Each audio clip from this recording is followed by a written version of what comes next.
Every serious incident begins long before the emergency alarm sounds. It begins with ordinary decisions made during an ordinary shift.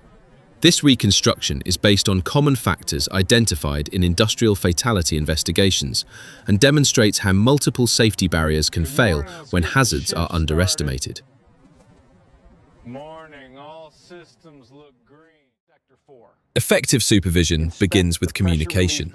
Toolbox meetings are intended to identify changing hazards, verify permits, confirm isolation requirements, and ensure every worker understands the task before work begins.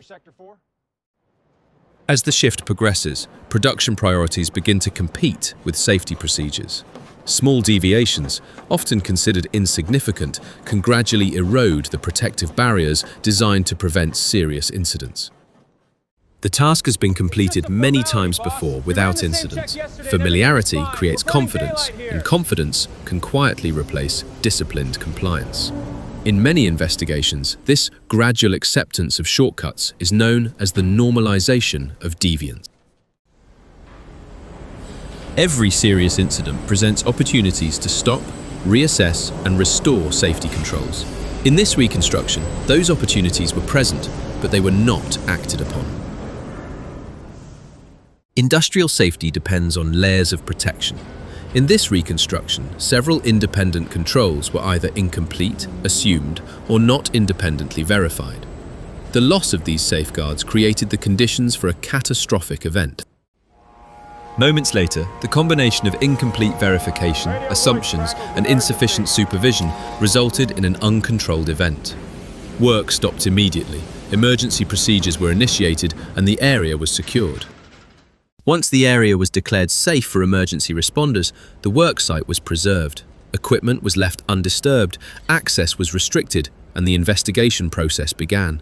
Every detail would now become critical to understanding why the safeguards failed. Within hours, the investigation team assembled. Their objective was not to determine who to blame, but to understand why the event occurred and how similar incidents could be prevented in the future.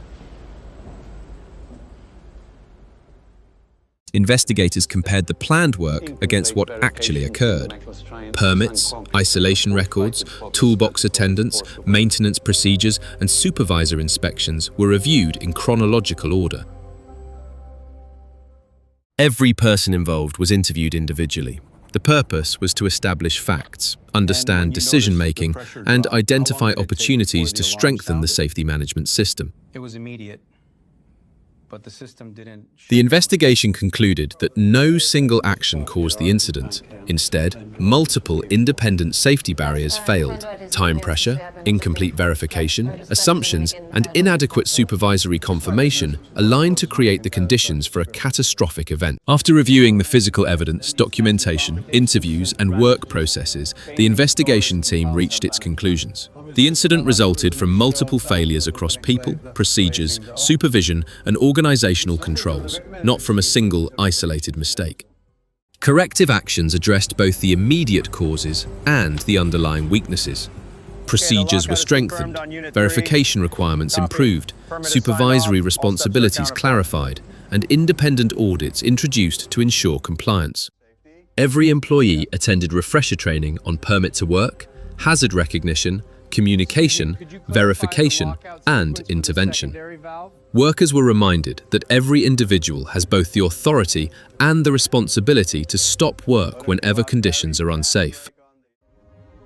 Every procedure, every permit, every verification, and every safety conversation exists because experience has shown they save lives.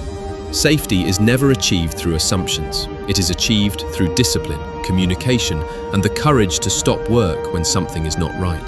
The most important task at the end of every shift is ensuring that everyone returns home safely.